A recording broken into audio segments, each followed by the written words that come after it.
So, now let's go to the CGGPA hearings. Okay. Nandun ka ho nung September 18, 2024 na hearing sa CGGPA. Nag-attend po ako ng mga meetings pero hindi ko na po matandaan yung exact date. Okay. Ito yung nandun si Attorney Camora. Hindi niyo matandaan. Hindi ko, nag-attend po pero hindi ko na matandaan yung exact date po. Okay. So, in that hearing, now, are you aware that she was asked by Representative Swansing about the grounds for disallowance under the second notice of disallowance? Did you know that? Your Honor, Pwede please. po bang... Excuse me. Yes, we will flash the TSN. Don't worry, Counsel. It's okay if you Yes. don't recall, Jean. Silene. Hindi ko na po maalala yung exact na May we nangyari. just be clarified? Is counsel referring to a September? September 18, 2024 hearing. Of Okay, the Committee okay, on let's go. Good Let's Governance. flash page 29 of the TSN. On that hearing, pages 29 and 30. Please, Tech. Okay na ho? Okay, so in that hearing, no, Attorney Camora said, yes, good morning, Madam Chair. As to the 2022 notice of disallowance, no, there were 3. Kasi nga tinanong siya kung ano yung grounds, no. Then the chairperson, sabi, ma'am, pakilakasan po yung boses ninyo, hindi marinig. Miss Camora, okay, there were 3 items that are part of the notice of disallowance. The first one is non-submission of documents on the payment of rewards. The second one is charging some items that are not compliant under the rules, joint circular.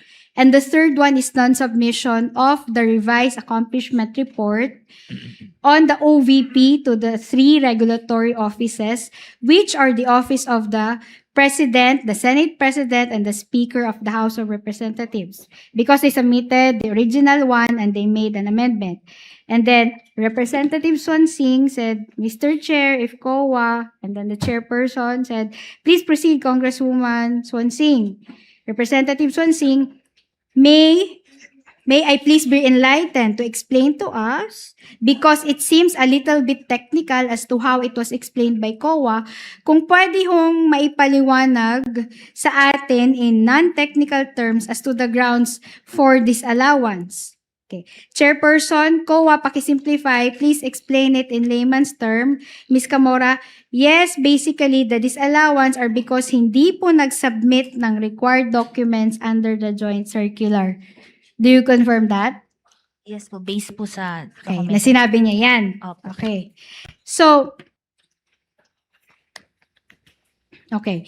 Let's go to the April 14, 2026 hearing sa COJ, Committee on Justice. Nandun ho kayo? Opo, pero hindi ko na rin po gaanong maalala yung Sige, specifics. okay lang. No? We will flash the TSN, the relevant TSN for that. No? Yes, we are referring to page 194 of the COJ TSN dated April 14, 2026. Kindly flash it on the screen. 194. Okay. Okay.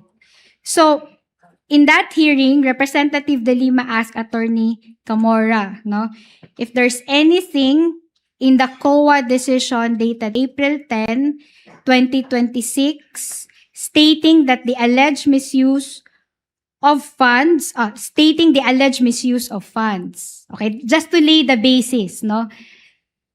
Dito sa hearing na to, tinanong ho si Attorney Camora na kung may decision na ba ho yung COA doon sa appeal ni respondent. Tama ho? Maalala nyo lang. Yun po ba yung sa... April 14 na hearing. pero pertaining po ito dun sa fourth quarter 2022 ng OPP. Yes, sakto po. Opo. Okay, so tinanong siya, no? Sinabi niya may decision na nga dated April 10. And then Representative De Lima propounded some questions which are found on page 194 of the TSN. So sabi ho ni Representative De Lima, Meron din ho bang nakasabi, although I know, nasabi nga po, nilinaw po ng ating chair na let's wait for the copy. Yung talagang official copy of the decision. Although you have it already, but we want really yung pinaka-official in the sense na nandyan yung hard copy. Attorney Camora said, opo. Representative De Lima, ay natatandaan niyo ho ba kung yung decision na yan ay may nakasabi doon na mali talaga yung paggamit ng mga confidential fund sa OVP at hindi alinsunod sa circular, sa joint circular? Ms. Camora said, Madam Chair, it's sandali lang po ulit. Then Representative De Lima, hindi sa mga tamang gamit ng confidential funds as prescribed under the joint circular. And then Ms. Camora said, nakalagay po in this case, the accomplishment report on the utilization of confidential and intelligence funds, the DEPs and the certification submitted failed to comply with the guidelines and conditions set forth under the joint circular po. Your Honor, please, if I Yes. may interject at this What moment. is Your the Honor. interjection of Attorney Kapunan? Your Honor, please, Oh. counsel is reading from transcripts. She is reading from transcripts which are, we have judicial notice of these transcripts, Your Honor.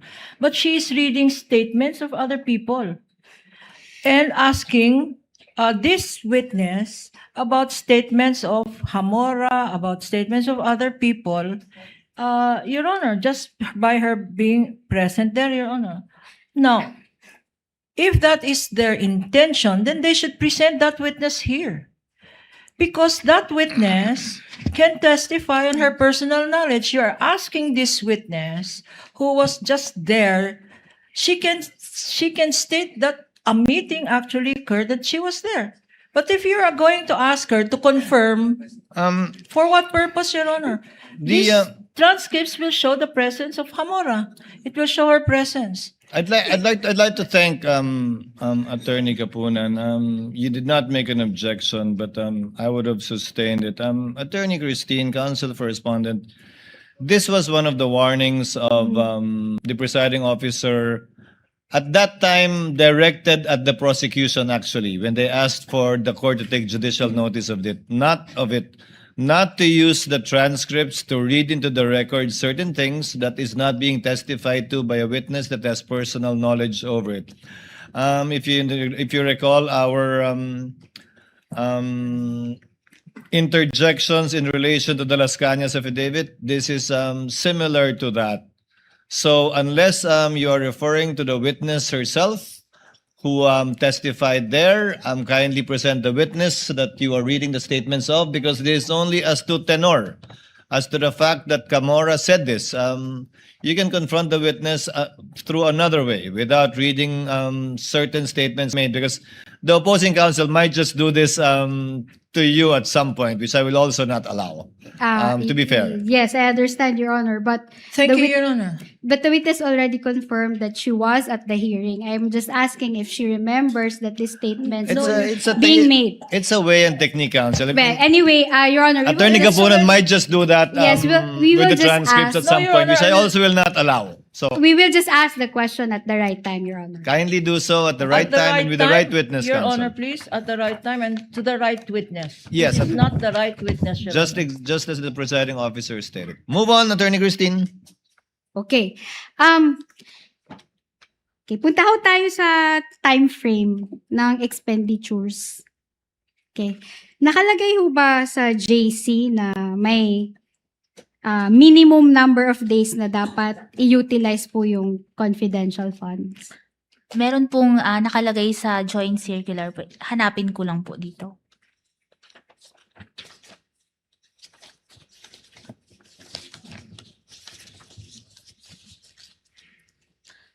Dun po sa item 6.1.5 that cash advances shall be limited to the requirements for 3 months.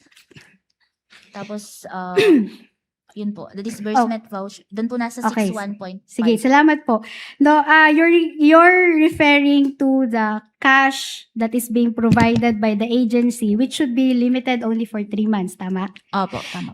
Pero nakalagay ho ba sa JC na sa loob ng 3 months na yan, dapat i-utilize nyo, let's say within, dapat i-utilize nyo ng hindi iiksi ng 10 araw. Dapat merong at least 30 days na utilization. May ganun ho ba? Wala pong nakaspecify Okay, sa walang joint nakaspecify circular. doon.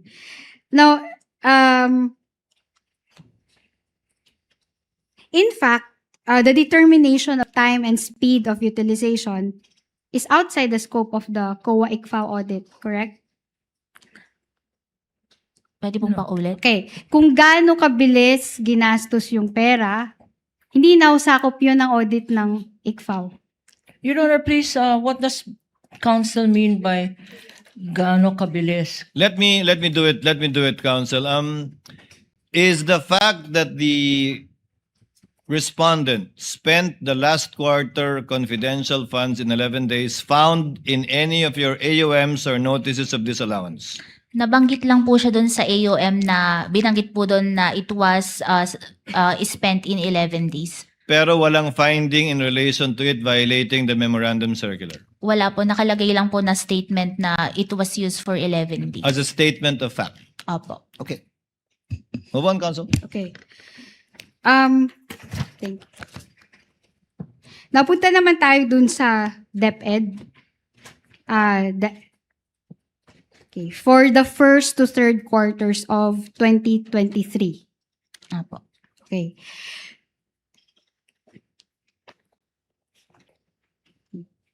So, with respect to the DepEd confidential funds, no, nasabi nyo rin kahapon na may credit notice na number 2024-162 dated August 8, 2024. Tama?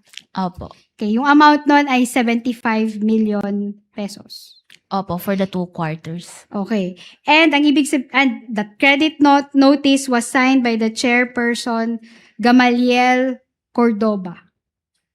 Opo, tama po. Okay. So, the issuance of credit notice means that the confidential expenses totaling 75 million were already allowed in audit. Correct? Opo, base po. Nung Based na-issue dun po sa yan. credit notice. Okay. So, bale, yung findings ho ni Attorney Wamil, okay, balik ko tayo dun sa AOM number 2024-015. Paki-flash ho ulit. Yung AOM number 2024-015, dated February 1. Okay, covering the first and second quarter of 2023. Binaliwala na ho yun ng COA.